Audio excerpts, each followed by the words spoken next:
Ladies and gentlemen, I'm Justin Brown. I'm the Australian High Commissioner in Ottawa. I'd like to thank you all very much for coming out this evening to attend this little event to announce publicly the appointment of Paul Nelson as the Australia's first Honorary Consul in Calgary. I'm delighted to be able to officiate over this event actually. I've been in Ottawa for about 18 months now, and the first thing I noticed about living in Canada was that Australia was woefully underrepresented in this part of the world. And in fact, this is, of course, the most Australia-like or like-minded part of Canada, if you put it that way. I feel very much at home in Calgary, I have to confess. And as the political and economic influence in this country moves to the west, I thought it was necessary for us to remedy that. And Paul is obviously someone who's terrifically well qualified to take on the job. He works in the oil business, as they say up in this part of the world. But he's also got a few other strings to his bow, and one of those is that he's lived and worked in Australia, and that means he's familiar with Vegemite. He knows how to handle a can of VB, and he speaks reasonably passable Australian. So.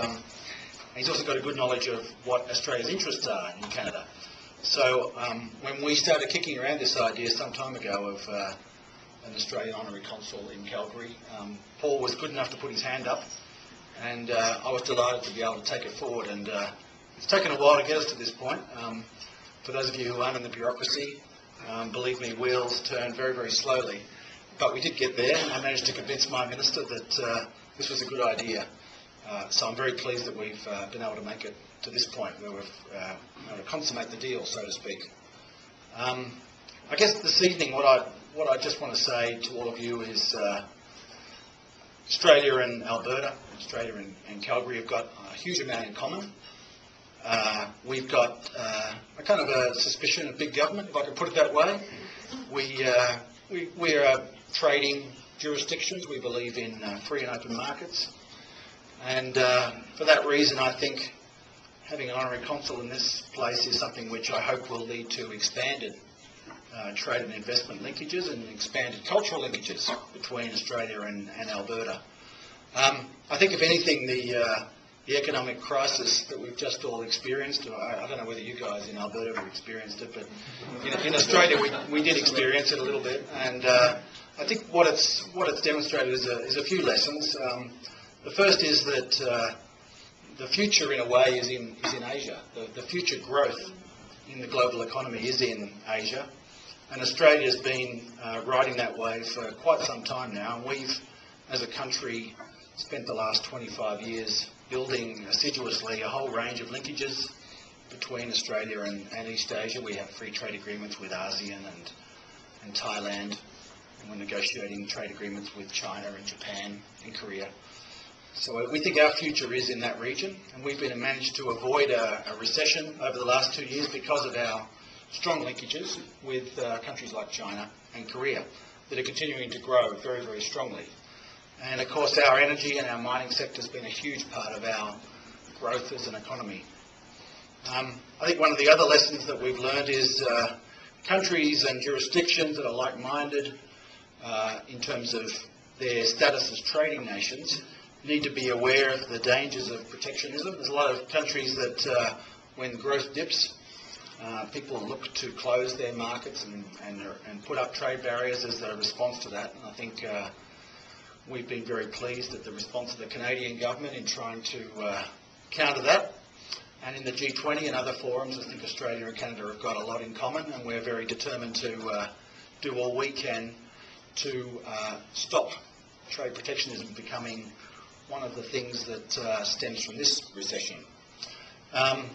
Some of you might have read the front page of the Globe and Mail a couple of days ago. We're talking about a thing called the Trans-Pacific Partnership. It's a big free trade agreement that Australia is a party to, and it's one thing that the Canadian government's quite interested in joining. From the Australian government perspective, I want to make it absolutely crystal clear that we are very supportive of Canada's membership. There's a couple of other members of the grouping that aren't quite as supportive, but I think over time we can whittle that down. And I think what that agreement really means, if you get down to basics, is that in time Australia and Canada will enter into a negotiation which will see some of the barriers to trade, investment, people movement, capital movement between our two countries brought down. And I think that's something which hasn't happened since the days we were both members of the British Empire, actually, believe it or not. Australia and Canada have never negotiated a trade agreement since 1930 something or other. Believe it or not, I find it very hard to fathom why that hasn't been the case. So, in a practical sense, what does that mean? It means that doing business, moving capital and people between Australia and Canada, Australia and Alberta is going to be a lot easier. Doing business in both jurisdictions will be a lot easier. And fundamentally, that's what we're trying to achieve by having Paul in this city.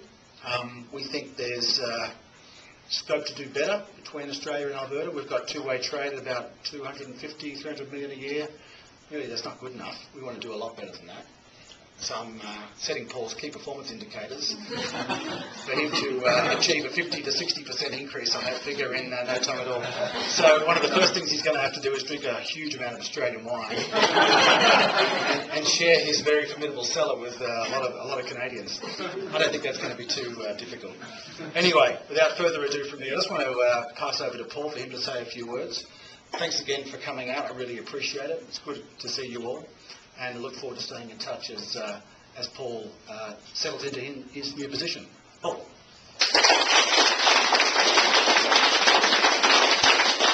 Thank you very much, High Commissioner. I appreciate that. Thank you all for coming, ladies and gentlemen. Very good to have you here with us tonight to celebrate this formal opening of Australian representation here in Calgary and in Alberta. The role is also covering Saskatchewan and Manitoba, and I don't want to leave them out, certainly. The pace was slow in seeing this come to fruition. You referred to it, I think, as the wheels turning slowly, Justin. We here in Alberta would talk about it being a glacial pace.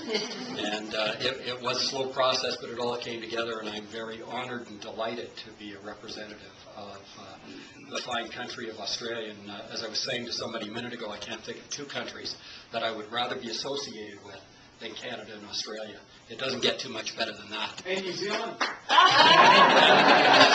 Are they looking for an honorary consul? He's doing all the work around here.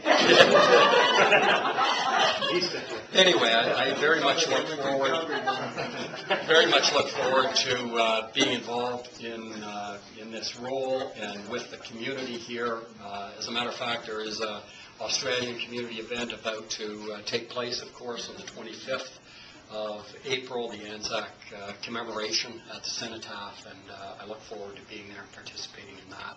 And anything else that I can do to help you, High Commissioner, and the people at the High Commission in order to advance relations between this region and Australia. So thank you once again for coming. I look forward to interacting with all of you, and you'll have my coordinates. I very much look forward to hearing from you, and I think this is a very, very exciting venture, and appreciate the opportunity very much. Great.